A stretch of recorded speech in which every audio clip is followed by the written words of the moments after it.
Hey, good afternoon, everybody. I'm going to get started. Everybody's time is important. I did fail again on the Facebook Live, but maybe eventually I'll figure that out. So, a couple things we're going to cover today, and I appreciate everybody's attention or everybody's participation is, um, kind of the status of where we're at. We'll talk a little bit about what went on at the conference and kind of where we stand from there. And then we'll move on to discussing elections um, for the next year. So, first of all, we're up to 830 members. One of the things that has been helping is Veterans in Farming has partnered with Addie's Orchard under a grant with Collective Alternative using paid advertising. And I'll just call it some magic juju in the background that allows for people to really see us within the state of Indiana and sign up to be a part of the team. One of the neat things that I saw in the USDA report yesterday that came out is in the census, there are 6,000 um, farmers in the state of Indiana that identify as having previous military service. Out of those 6,000, I really hope that we can capture a lot more people over the next year. We have, since they've started that paid advertising for veterans in farming, which helps us with the NRCS grant I'll talk about in a bit. We have been capturing about 10 new people a week. So I think that's been paying off nicely. From the financial end, and I did round up the dollars. We do have about $500. You'll see 497 in checking. We do have a due out in credit card of about 1,169. Not very concerning because we have some ways of getting that financially in the next year. And also, it is on a 0% APR because of when we did it and being a nonprofit. So it's not significantly hurting us and it's not detrimenting from our account right now. And I think we have some things that we can do in the next year to get that down, if not captured during next year's conference. And that's the expense of the conference as well. Once we get the board reset today or kind of strengthened, I won't say reset, but I'll say strengthened.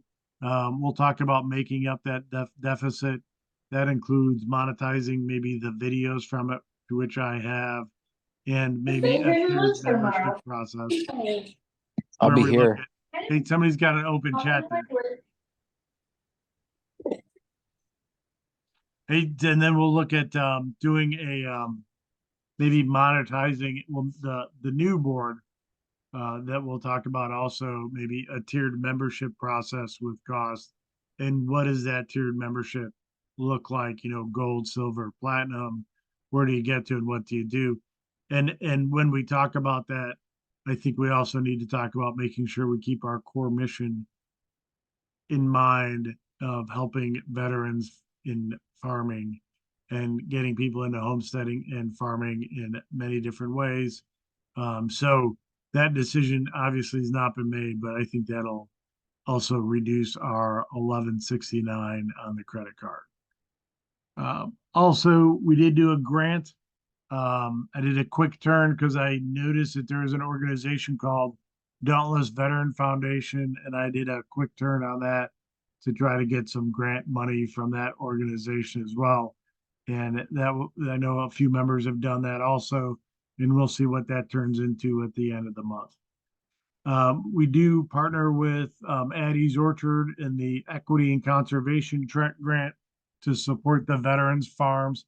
Now, I'll go in a little more detail about the veteran farms in a minute, but it can go beyond that. Really, the grant that Addie's Orchard has the opportunity to express opportunities with NRCS to veterans. So it doesn't necessarily need to be on Jack's farm or Porter's farm, but more as expressing opportunities with NRCS. We do, through that grant, have tractors on site now at both farms, which is awesome. And we have started the kind of process from USDA on how to get the funding that they've committed to through their system. Do I have any update, or is she on, Sarah, online? Doesn't look like it, but I can tell you Porter Farm's doing great. Brad Erdell, who's on the line, was over at Sarah's farm, Blue Yonder, and did some chicken culling this weekend or this last week. They have a great process worked out and still open to anybody who might want to participate. We hope to expand it even more next year. Sarah does Wednesday farm visits to either Porter's farm or Jack's farm from her experience with Blue Yonder. And then inclusive of that, she does kind of a Thursday touch point. At Jack's farm, we have built 2 raised beds. We are going to do 8 more this weekend, but we've got kind of forced to reschedule that because it is 21 degrees out, or scheduled to be like 21 degrees out on Saturday. So we push that to March when it's a little bit warmer. It's not got a lot of warming areas there, and it's a little more difficult to do the wood and other things. We also had a challenge this week with getting the organic dirt that we get from CLC. That organic dirt can only be transported during well, they'll only load it during um, dry weather. So, Brad, did you have anything to add about the chicken stuff, or how that's been going with Sarah since she's not on? Yeah, so there's 1, 2, 3, 4, I think 5 of us in kind of the class, the cadre, for the first run through. And I think it's going well so far. I think she's got a great vision for what she wants to provide as far as education for new farmers getting into it. So I'm sure it'll evolve as we continue to move along. And I think she's looking to expand the farm visits to more than just Jack's farm and Porter Farm as well. So, yeah, the chicken processing was good. Joe was able to provide us 10 free chickens that a friend just kind of wanted to get rid of, and so we used Sarah's equipment and got some hands-on experience going through that process. Super. Hey, what'd you do with the chicken meat, by the way? I was kind of curious on that. Nothing yet. They're on ice. Gonna probably slow cook them and make chicken salad. Nice. There's not a lot of meat on the bone, so we'll probably get some, but there's a lot of fat. So we'll probably get some good chicken stock and then some chicken salad. Nice, nice. So yeah, so I've been just trying to grab onto opportunities for both of those areas and support any training. Sarah and I have talked in the past, and we really hope to expand that opportunity or that training out there to more farms and more things. She virtually does it by Zoom on Thursday, and then, like Brad said, on Wednesdays we rotate farms for that. But seems to be kind of a work in progress that the pilot with the 5 people in this cohort's working well. So, any questions on kind of where we're at now, or where we're kind of what's going on?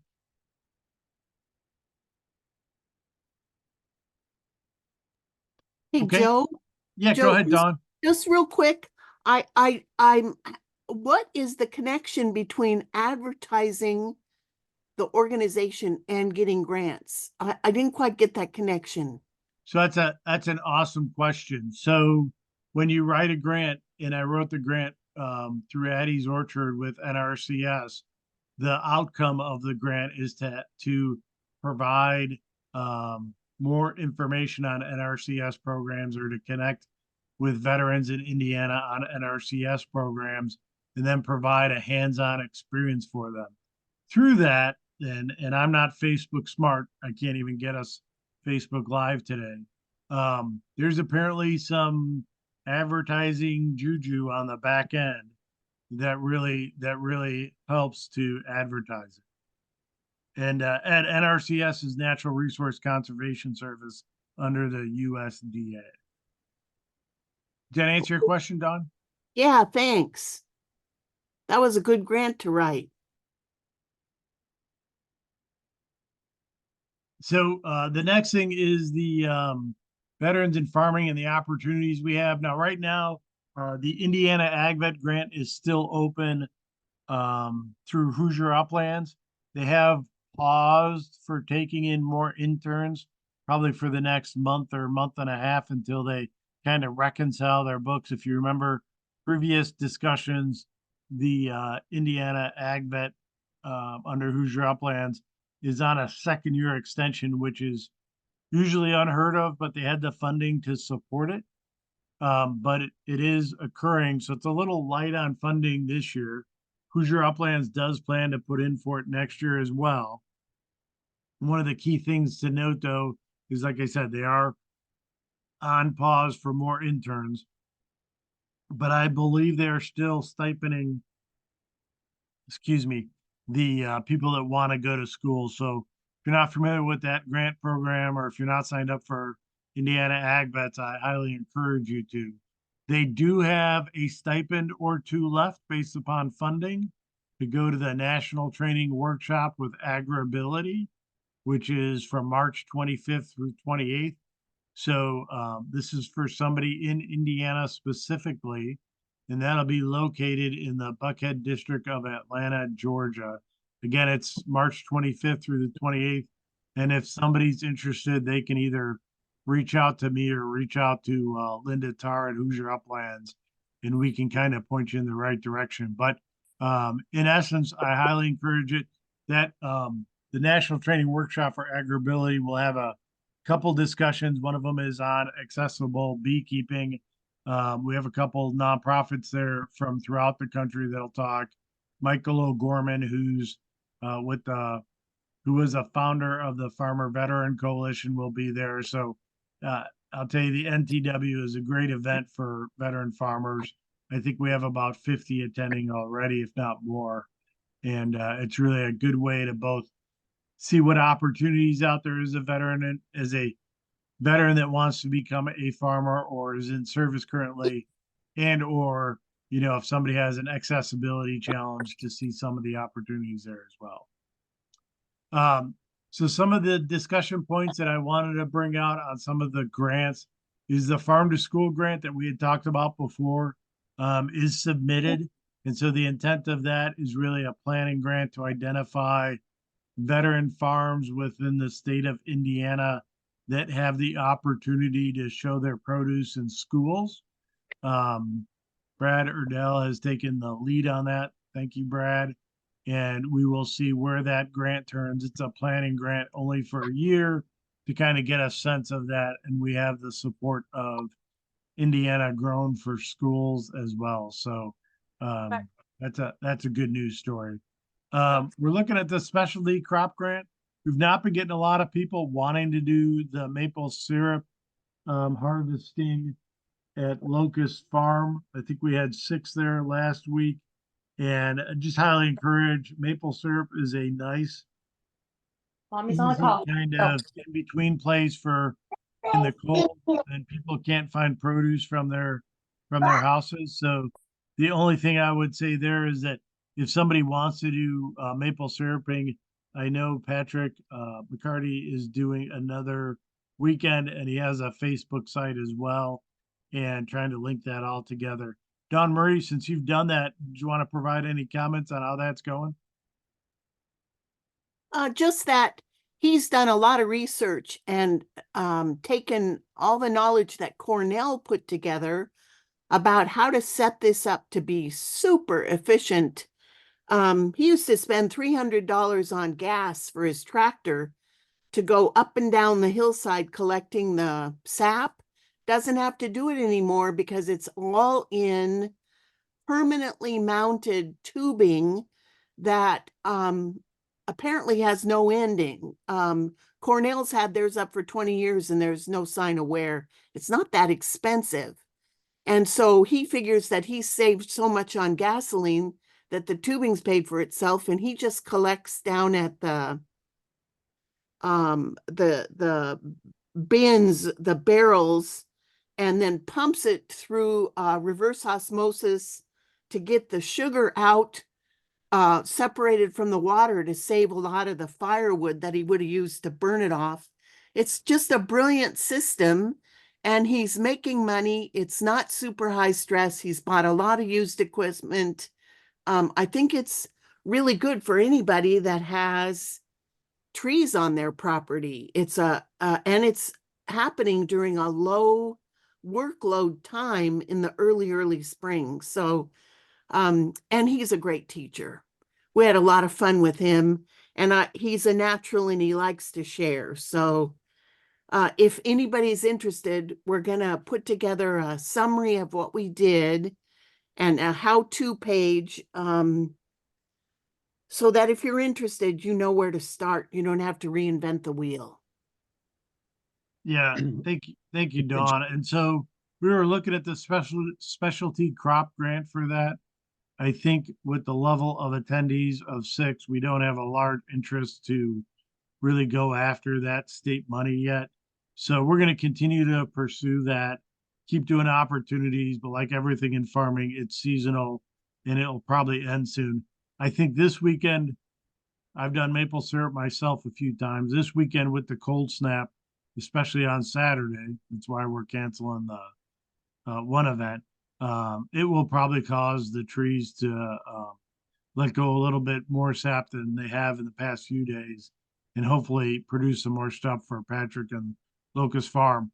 And again, if you are interested, it's not too late to really participate and see how, to harvest maple syrup. Because again, like I can't reiterate enough, like Dawn said, it's a great way, an easy way with a little bit of effort to get a product for a couple years for that year on the street, and doing it when there's nothing else really to do because it's too cold.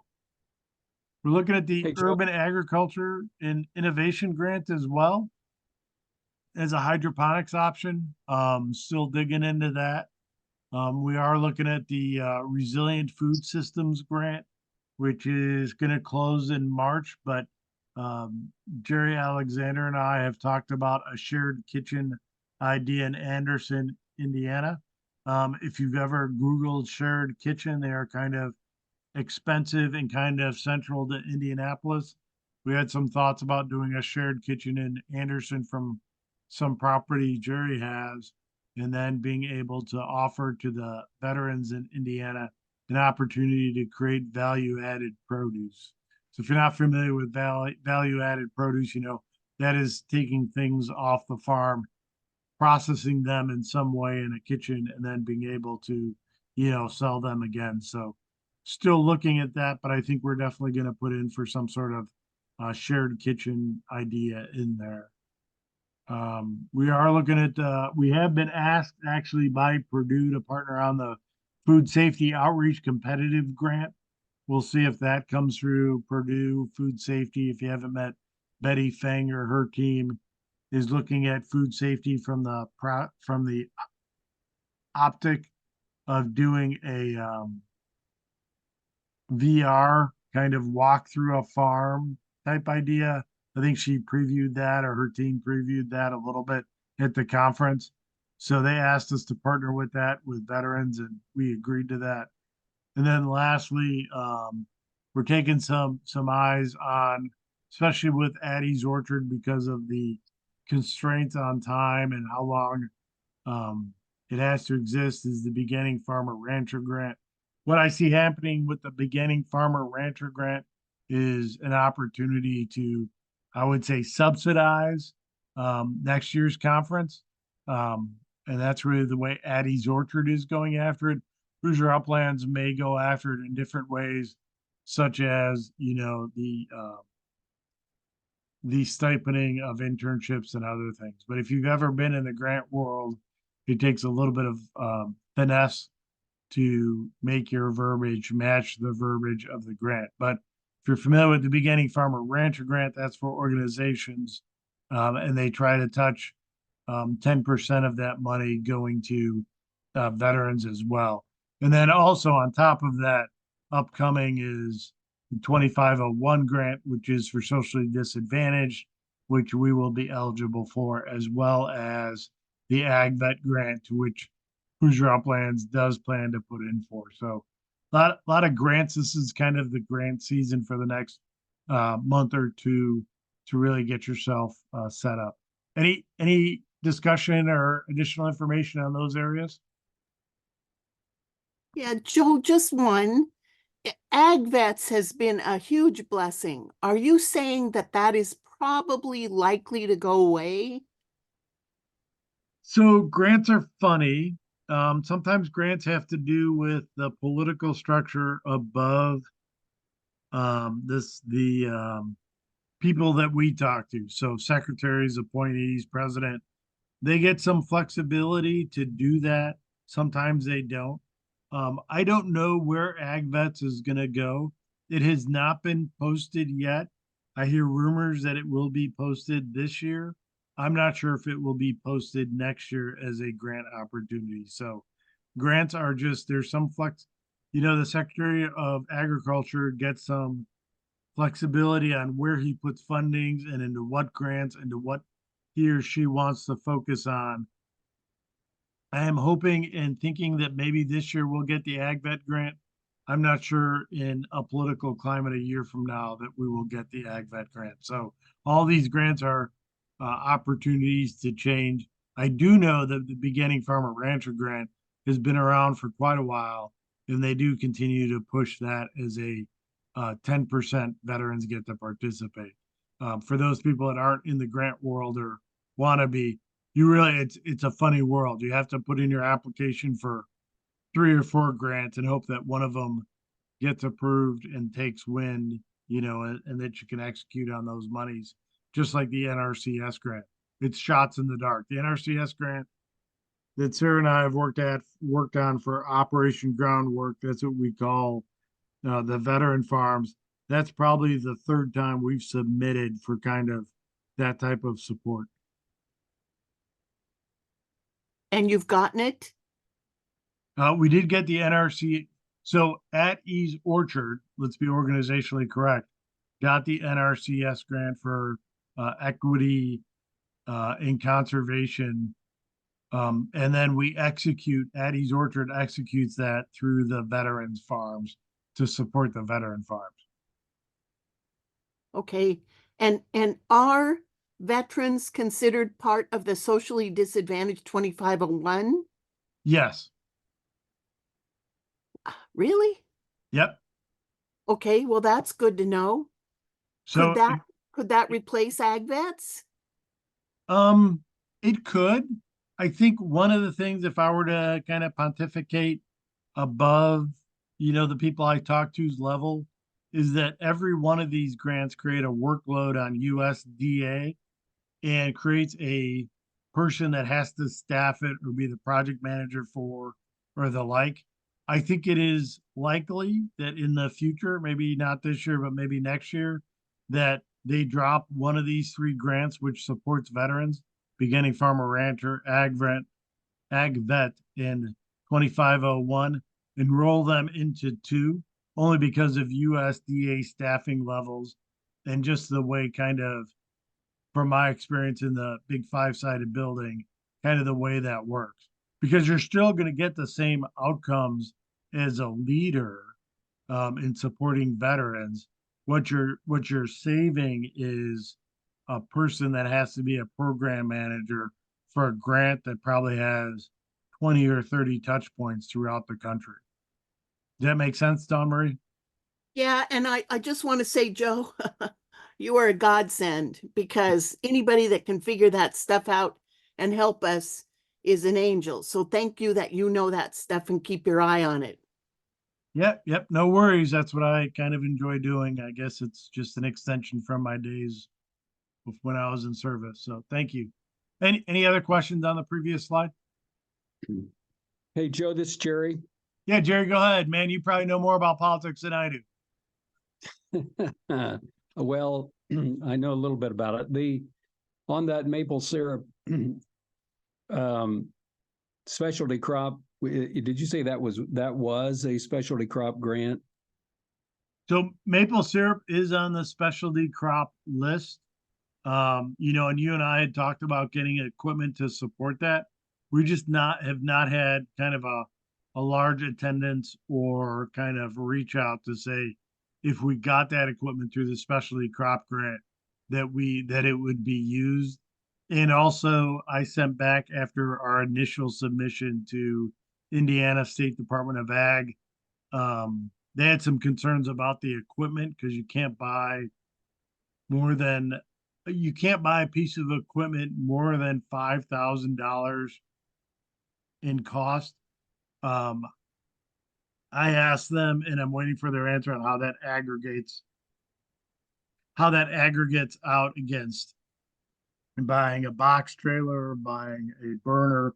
Probably nothing in there as an item cost $5,000, but they had concerns that if you put it all together in a trailer, the trailer is probably worth 20,000. So that's kind of where we stand on that.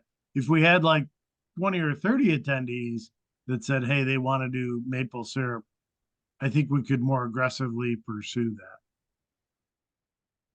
Yeah, I have an interest, especially out there in Owen County.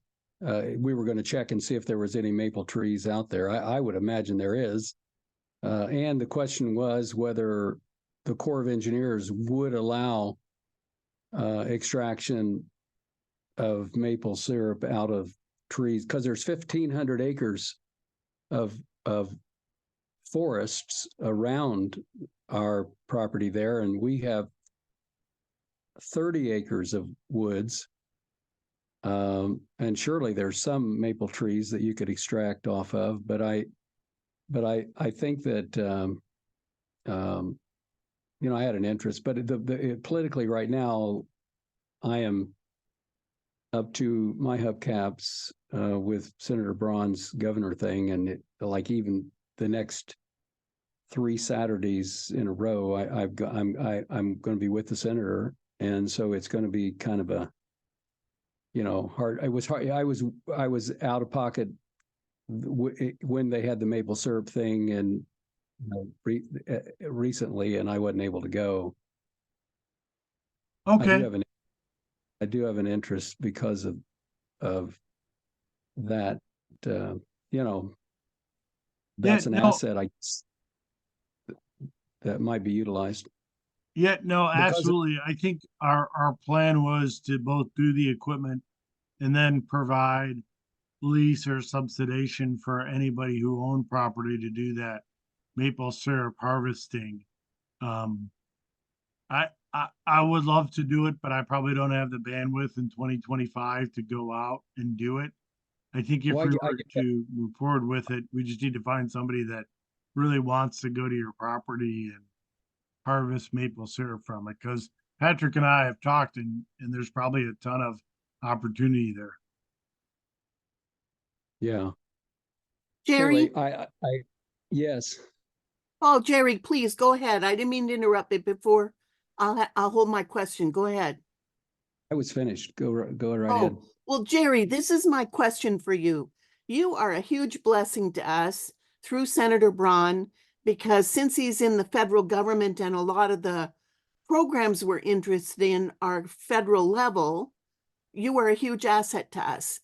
How does that translate when Braun becomes governor? What kind of state level opportunities are there that you might be able to help us with? I see the USDA as our federal resource, but what would be our state resource of support? Well, I mean, Joe is heavily connected with the Indiana Department of Agriculture, So which sort is of the same thing, just at a state level. it's a link to the federal level. I mean, it's there's an interesting thing about politics. Politics is not about what have I done for you, as much as it is about what have I done for you lately. And so the lately part of it is, pretty important. And so I think that, it's relatively easy to stay connected with federal. You know, Jim Banks is probably going to be the U.S. Senator. I know Congressman Banks real well. And I guess Victoria Spartz is a member of Congress in my district, and I know her. She's probably, even though she was in and out, and now she's in again, she will be at the federal level to be able to serve as a resource. It's just smart to stay connected with your elected Congress people and U.S. senators. But at the local level, it's certainly going to be an advantage to have a link to. You know, I don't think that whole lately part of it is. I mean, you know, like every week I'm doing something that I get.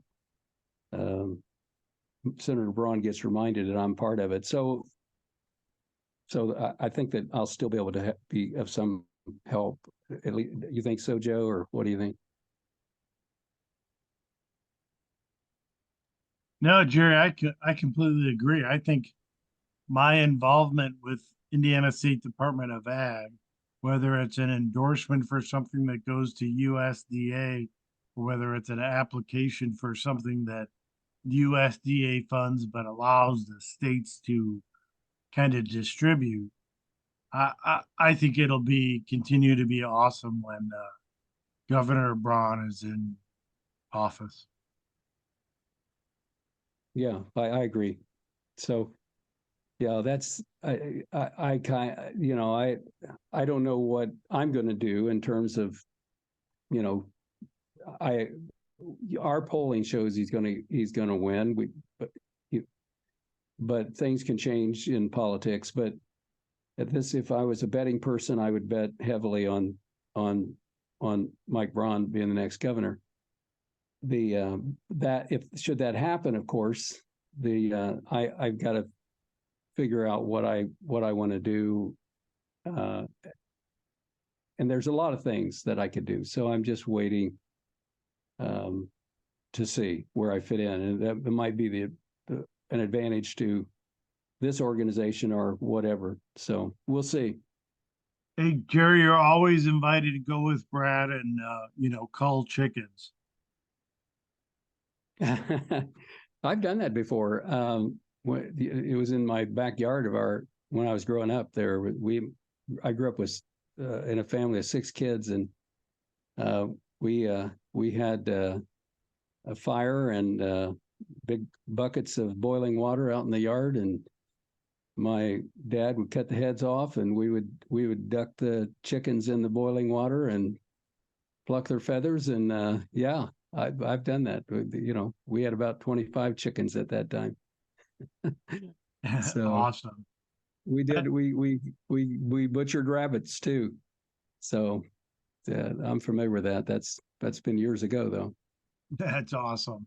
Hey, so we'll move on to some of the comments for the workshop comments. So we had about 71 attendees, and that's a mixture of also a couple kids in there and some presenters, although some presenters, and they're on now today, we're also veterans that want to get into farming as well. So about 70, 71, I would say, was the attendee number.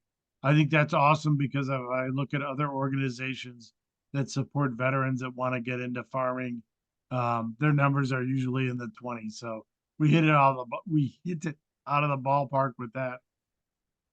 I do have the videos, and we are waiting on, excuse me, I'm about ready to burp, some website upgrades before we post those, but the videos are out there.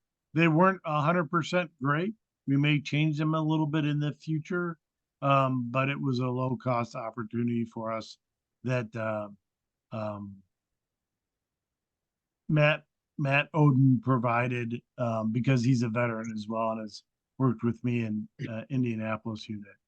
So some of the overall recommendations for veterans and farming was quarterly meetings from the survey, obviously, was quarterly meetings, continue the YouTube, and maybe emphasize more homesteading opportunities. I do find homesteading as an interesting word because USDA has taken away the requirement for a person to be considered a farmer. Used to be that a person was a farmer if they produced $1,000 worth of product. They didn't have to necessarily sell it; they just had to produce it. And now that's even washed a little bit. So it's very soft, that word. Farming to homestead is a very soft area, but we'll continue to emphasize that. We're going to move, and you'll see in a minute how we're shifting meetings a little bit to make them a little more interesting. And we'll continue, like me recording today, the YouTube videos and try to figure out how to do Facebook Live. Challenges that a lot of people expressed towards farming was really centralized around land access. You know, you hear that throughout every conversation I have with USDA and other things. It's always land access. If we can crack that nut, we'll try to. I don't have a good solution for that today. And then some of the conference comments was the food was great. I have to agree with that. I particularly liked a lot of food there, to include the little pork sliders. I think were awesome. It was a nice family atmosphere there, and the classes were really well presented. I think there's a lot of credit to having professionals there that were from the expanse of Purdue Extension to somebody like Leslie and Phil Lennon, who are doing something now. So it provided both the new conversation of the hands-on conversation to, hey, this is how academia would recommend it. So those are really some awesome points there. And then from the conference comments as well, there was some venue issues with sound through the walls. People wanted more interaction time, representatives at the vendors table, which I completely understand. One curious comment that I really liked was classes geared towards kids in farming. So I think the intent there was, getting children involved in farming at a younger age. And I'll leave the new committee that we'll talk about in a minute to try to think about that. Weather was obviously something out of our control, but when it was cold there, it was cold. And then just from the way the finances worked out, I threw on there, that we probably next year need to better assess the ticket prices. One of the things that hit us on the finances was, everything costs. So when you start doing copies, when you start doing folders and things like that, although they provide a great professional atmosphere, which we enjoyed, they do have a cost to them. So I think a 125 or 150 ticket cost, if the cost of the food and everything else is the same, would be a little bit more reasonable and keep us towards not hitting a dead point. But I'll be honestly with you, team, I don't feel bad at all about having $1,000 in debt. I think that's also a very blessed thing to have. Any comments out there about the workshop?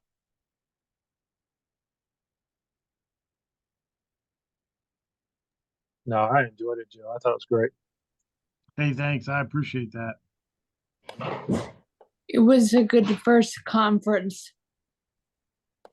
Yeah. Thank you, Tammy. Thank you, Forrest. I think like a first conference like that, a little bit of that $1,000 is an investment, right? To show that we are a professional organization and that we can put on a conference. By skimping or going a little shorter, closer to, the mark, and not having those little things that make it shine.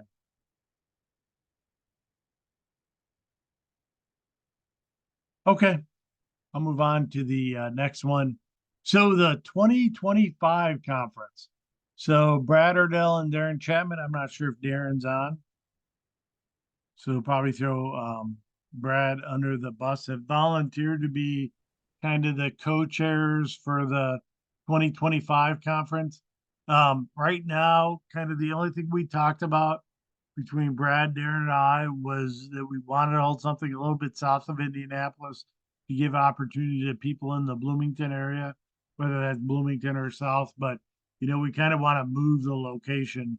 Although Fair Oaks is open currently at the same time. We want to continue to make it kid friendly because that came out as both a positive and did not come up as an issue. I really appreciated that it was kind of, some people took their weekend vacation there, right? At the, I would say, opportunity that ag vets and other things provided. And that we really want to keep it within the January timeframe.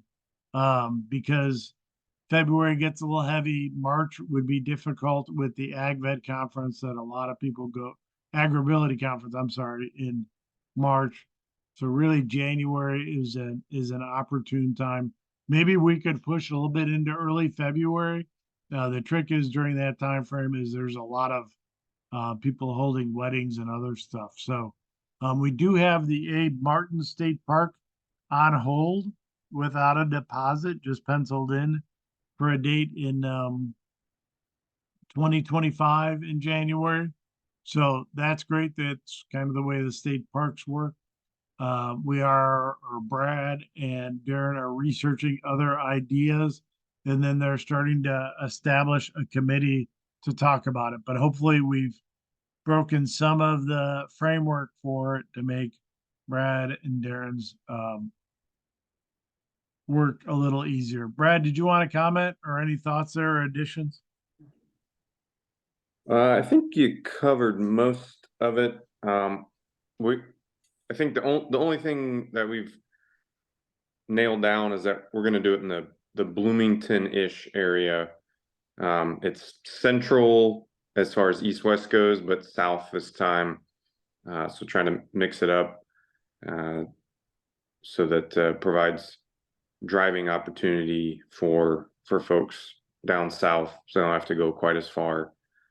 But yeah, dates, still trying to look at January, maybe into early February based on availability. And then once we get a venue locked on, then we'll turn to focusing on kind of the schedule and all the other planning that has to go along with that. But we know that venues can book out quite far in advance, so we want to make sure we get something locked on. Hey, super. I appreciate that, Brad. So, any other thoughts on 2025 in the conference or ideas that need to change real quick?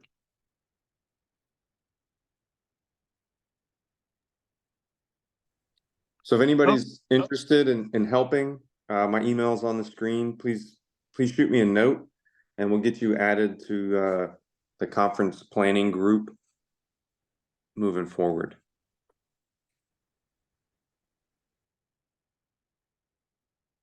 Okay, thank you, Brad. All right, so let's go through a little bit of the events, and I'll go quickly through these.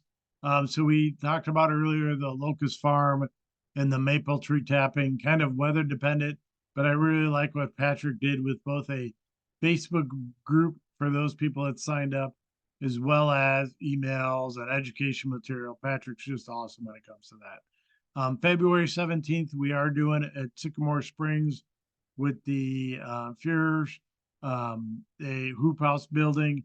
If you've seen or talked to Blaine or Alan, they have partial hoop house up there and they need to kind of finish it up. It's a great opportunity. You'll see the raised bed construction. We've changed from the 17th out to March 2nd. February 24th, we're going to do cold stratification in Anderson. Please note with cold stratification, it is towards the end of the cold time, but it also is opportunity. If you've ever done that process with a gallon container, they're all almost like little mini greenhouses where you can put things in those gallon containers like tomatoes or peppers or other things that can go in the ground early as well, that you don't have to buy from Lowe's, but you can buy in a seed or use from a previous year's seed that don't require stratification. So just a quick thing on that. Don't necessarily think about it as, hey, I'm not gonna do any plants that require cold stratification, but it is also a way of building a mini greenhouse. I think that class will probably take only about 2 hours. again, a great opportunity for the area. In March, we have a hoop house event planned, but not a date yet. And we also have maybe apple tree pruning at my property here south of Anderson. April, we're looking at pest management as well as soil and nutrient testing. That's really important when you start getting into, what am I going to plant and what's the soil going to take? And that's from an orchardist who just dug 25 holes yesterday and 1 foot deep, dug out the soil, and I sent it in. Actually, I did that 3 days ago, and I sent it in today to, be tested to see how my apple trees are going to do. So, kind of a unique thing when you really get into soil and nutrient testing when you're going to start a farm or you want to know what your soil has, and then pest management again. That's kind of another challenge without if we get into the harsh chemicals, but more of the organic chemicals like neem oil and the like. May, we're looking at a rain garden at Jack's farm, and we'll work on that as well. If you're not familiar with what a rain garden is, that really is a plant system that allows more absorption of water. So we're going to look at trying to do that at Jack's farm as water conservation. And then I'm working with Abron. If anybody went to the conference, Abron talked about boots to business and the business process. I think he was the first or second briefer in the larger conference room. He is with VetBiz, which is the Veteran Business Outreach Center for the Michigan, Indiana area. And we're looking at doing a 2-day boots to business for farmers in Indianapolis in June. More to follow on that. So one thing I will mention is that a couple people even on this call have come to me and said, "Hey Joe, I'd like to do this. Can we send veterans there?" And the answer is absolutely yes. Just like we are for Sycamore Spring Farm. If you're doing something on your farm that you think would be advantageous for our veterans or veterans to know about and potentially be invited there, I am more than happy to, between me and Christina, create a Facebook event and create something in the website so that veterans can see it's out there.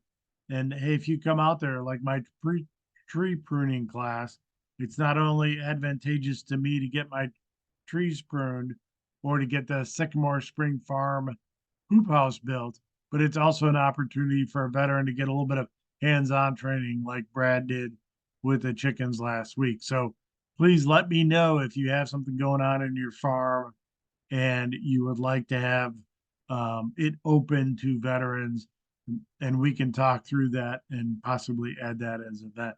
Lastly, and I'll mention, things change fast, right? So watch emails and websites are the best way of doing that. Christina and I are coming down with a pretty good kind of process there. So easier than Facebook, right? Can't call everybody if it's a large class. So please watch your emails and website if you signed up for something. Okay, so we'll move on from events real quick. Want to keep this to an hour. So what we're going to do is we're going to do elections in the next month. Right now, I'm the chairman. John Antill's the treasurer, and I've confirmed with John that him and I will stay in position. We would like to fill the position of vice chairman. I think I sent out email and I might have called it vice president, but it's the same thing, vice chairman. And that would be somebody where if Joe Ricker has to trim his apple trees for an evening and can't make this meeting, they could fill in for me for events or discussions. We'd also would like to add a secretary that can do meeting minutes, and we need to get a little better review of the bylaws. And then what we thought about, and I put 3 on there instead of 2 because it becomes a better voting number as an odd number. Was 3 members at large. So I see those members at large kind of as a mix of both board members that would be invited to kind of a board meeting. Now, everybody's going to be invited to the board meeting. We're not going to have closed ones like organizations sometimes have. But we're going to have board meetings and then maybe have discussions that are a little more detailed than this.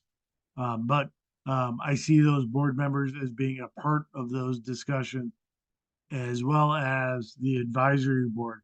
Now, one of the things we created with the advisory board is that we wanted to establish something that's really at the discretion of the board with technical expertise, such as Jerry that just talked, Matt Berger that's with Merchant Bank, Caroline Patrick with Indiana Grown, Amanda Parker with Collective Alternative. What that provides the board then is an expertise level. And we used to have, I can't, Will Fett on there, but Will has since moved to Oregon. So it provides us a little expertise. So that's really going to be the advisory board will continue, but really to be established at the discretion of the board and still have input to the board. Some of those positions may or may not want to because they provide donations or work for state or federal agencies, have a vote or cannot by ethical rules have a vote. So that's kind of where an advisory board comes in. I know Jerry's provided us some really great advice when it came to like the soil and water grant. So the process we're going to do, and then I'll leave it open for anybody who either wants to nominate or self-nominate, is we'll bring up names tonight. And then anybody over the next 2 weeks, if they watch this on YouTube or have seen the emails that I've sent, can send me an email. But we will, over the next 2 weeks, take in both names and applications. Now, an application is going to be either a resume or a letter why they want to do it. We'll take both. And then, so that's going to close on midnight on February 29th. That's when, yeah, I logically have to stop it, which is about 2 weeks from now. And then we'll send out electronic voting with the info that people have provided to me in writing or in email or Word document. We'll make that happen. We'll send that out for electronic voting for about 2 weeks as well. And then we'll close that on March 14th. And then that means by the next meeting, I need to flip this real quick. Yep, there we go. On March 21st, we'll be able to announce the new board. So I'll leave that open for discussion or nominations. I will start with nominating Brad Erdell as the vice chair slash vice president. Brad, are you willing to take that? No, I appreciate that. I'd love to be more involved. So thank you. Thanks. Forrest, I know we've talked. Are you interested in any of those positions as well? Yeah, I am. Actually, I'm kind of like with Brad. I'm just interested in getting more involved and kind of filling in and kind of helping where I can. So Okay, super. And Forrest, what do you think with your time and other things out of those kind of 5 vacant positions that you're most comfortable with? I think I'd probably be better off in the member at large. Just because, like you said, there's some time constraints because we're getting ready to get in our busy season now. I would offer up our farm for any kind of training that you might want to do because I do a lot of stuff and it's really just my wife and I. So lots of learning opportunity here. And honestly, that's what we do with the agritourism as well. So it's a perfect scenario for beginning farmer. Because Super. we're doing all sorts of fencing. We're looking at gardens, animal care, you name it. Right? We do a lot of stuff. So.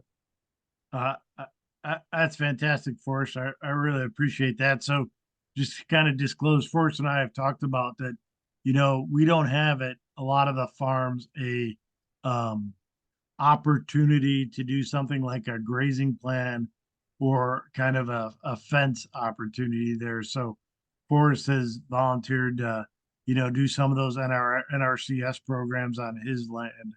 So what we want to do when a member or anybody really volunteers their land for that is really, both leverage it as something we can advertise to the membership, but then unroll that as something that supports the NRCS or leverages a member to see, hey, this is how NRCS can support a farmer or a veteran farmer in grazing plans or other stuff. So thank you, Forrest. Anybody, well, I will also tell you that I will nominate um, Tim Four, who has sent me an email as well from the previous email to be involved as a member at large or secretary, and I will get back with Tim on what he desires. But Tim would also like to be on the board. Anybody else interested in being a part of the board?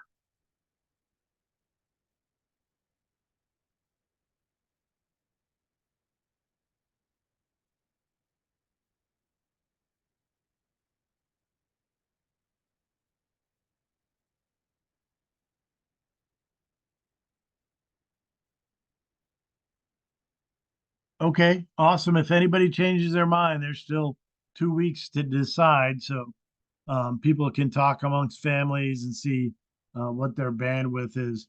Really, the goal of this is to, create a little bit more depth in the board team so that as we move out, we can, have trained or experienced replacements for Joe Ricker and John Antill and everybody else as we move on into other things to make sure that the program sustains. So if anybody, changes their mind or thinks about it and says, hey, I would like to be a member at large or a secretary or a vice chairman, please shoot me a note by February 29th at midnight with your name and your resume and why you'd like to do it, or your letter handed to the group expressing, hey, I think I would be good at this job. And then we'll put that out for voting and close around March 14th. So Hey, Joe. lastly, go ahead. Just real quick, I just wanted to say thank you to Tammy Lundborg for taking on that secretary job and doing such a good job researching the bylaws. So thanks for your service there. Thank you for saying so. I wish I could continue, but I need to step down. No, I appreciate you also, Tammy. Sorry I didn't mention that sooner, but I think you did an awesome job and we got a good foundation to move out on, as we get that built back up. So one of the things that was mentioned before is, we don't have to have this type of discussion or this detailed meeting every month. So our next meeting is going to be on March 21st. I'd like to keep a same old Army term battle rhythm to it, right? So people know when it's going to be. So it'll continue to be the third Thursday of the month. Next one is going to be March 21st at 6:30. And really, I've invited Indiana Farm Bureau to speak. I've recently engaged with them with some of the insurance stuff and requirements at the veteran farms. And I was just honestly surprised that, the level of life insurance and farm insurance and health insurance and representation they do for, Congress and Senate and lobbying and all that other stuff they do. So I've invited them to talk next in the third Thursday on March 21st. And I think they'll agree to that. It'll be a little less boring than me talking, hopefully, but also provide some value to you as the membership to say, hey, this is, kind of neat and this is what I need to know about. And again, if we personally advertise it, and we will, it then gives some people out there that may be struggling in one of those areas the opportunity to jump in and learn about how Farm Bureau does that as a opportunity for farmers. So we'll do these type of updates like I'm talking today quarterly now. We will do farm topics in between those quarters. And then after the next meeting, we'll kind of get a sense of the board and who that is, and then do board meetings and committee meetings from there that everybody will be invited to, but don't feel guilty if you don't participate, because I know in March and April, things will start picking up between the nice spring weather that we'll have today as well, but everything kind of picks up from there. So that's all I had. 2 minutes over. Pretty happy with that. I will leave the mic open for a bit if anybody's got questions or comments before we end it. Any thoughts or comments out there?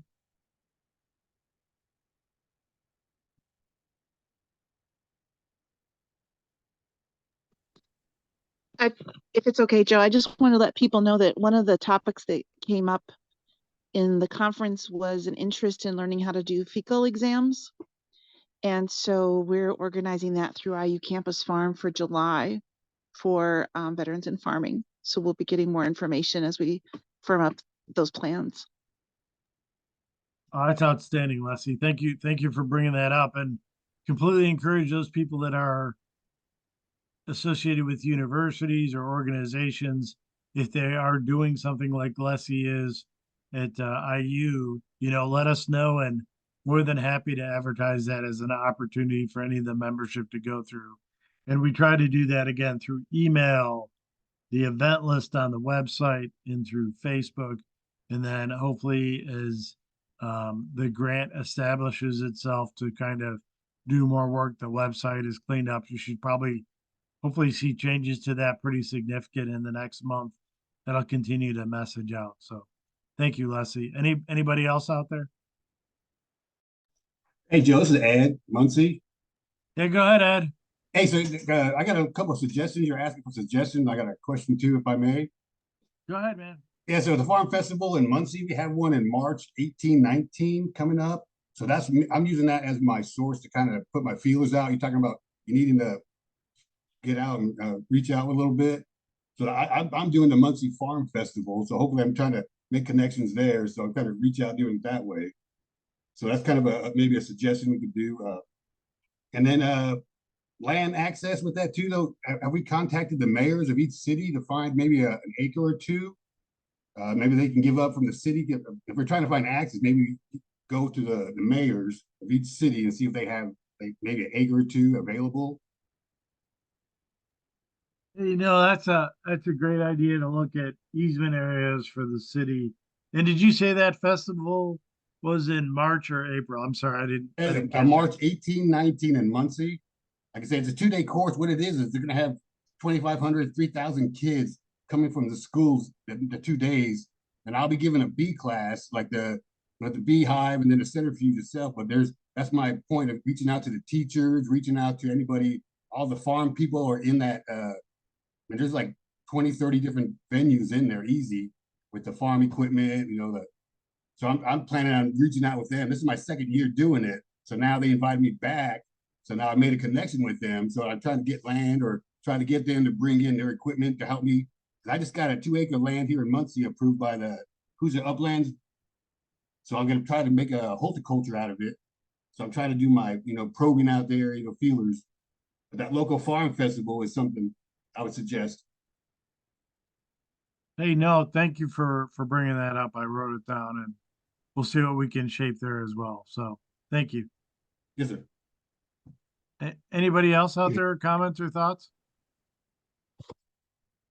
Yeah, Joe, this is Jerry. I actually, that is a good idea, about the land from different cities. I work with mayors in the 10 counties that I travel for the senator. And, I'm working on some, some multifamily housing stuff. And I was in Marion the other day. The new mayor up there is Ronald Morrell. And I shared with him what we were doing in Anderson with, starting on some triplexes and duplexes for single family housing. And he said, well, we have 1,100 lots that the city owns.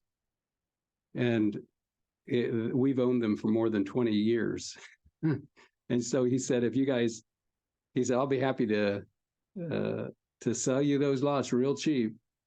And so to build on. And so, yeah, I think that is a great idea to get some.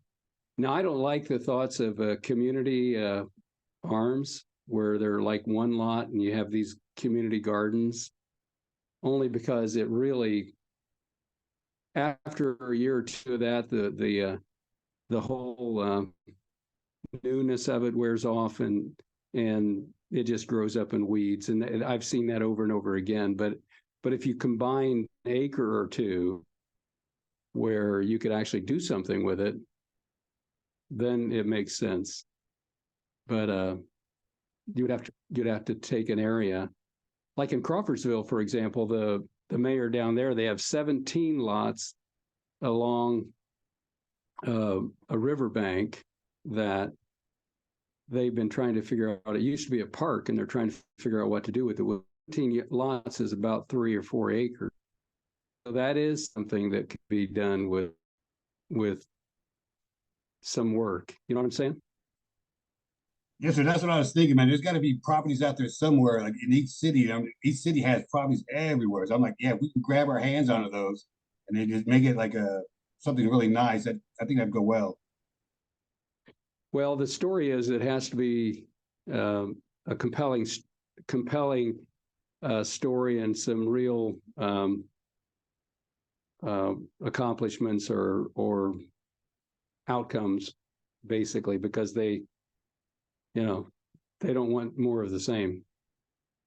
Because it would be a not-for-profit that would get it, and so you can't use that argument. Well, you'll get tax revenue where you're not getting it now. So because this a not-for-profit would probably be scarfing it up, and so you have to have a real plan of what to do.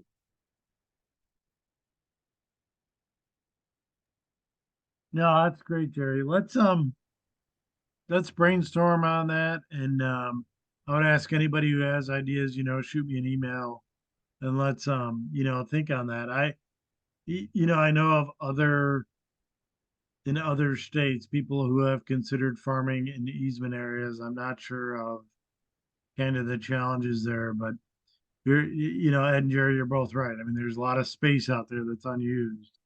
I think the question becomes, how do you fill that with something that's productive so the city wants you to stay there, like Jerry mentioned?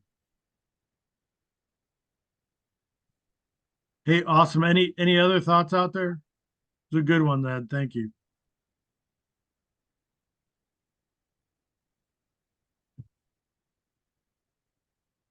Okay, well, I'll close this meeting today. I appreciate everybody's attendance. Hopefully we're providing value to everybody and kind of their adventure to get into farming. And please email me or text me. I think everybody has that. And let me know if you think there's someplace else we should be going. And I look forward to hearing what Farm Bureau has to say next month. So thank you. Have a good evening, everybody. See ya.